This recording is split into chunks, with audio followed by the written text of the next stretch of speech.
Welcome back to the Origin Room, where we trace the world's biggest ideas back to their very first spark. I'm your host, and today we're tackling a question that rules our modern lives.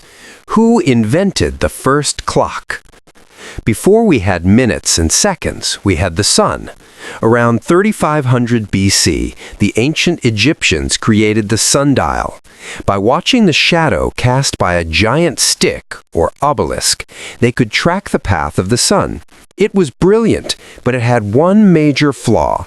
It was useless the second the sun went down. So the quest for the nighttime clock began. Enter the water clock, or Clepsydra.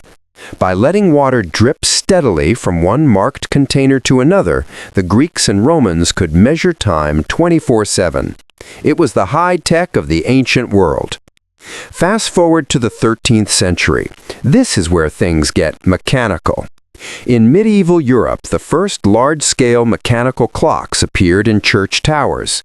They didn't have faces or hands. They were just giant systems of weights and gears designed to ring a bell to call people to prayer.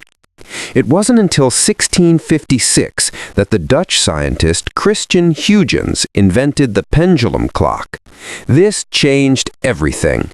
It reduced errors from minutes per day to seconds per week, finally giving us the precision we recognize today.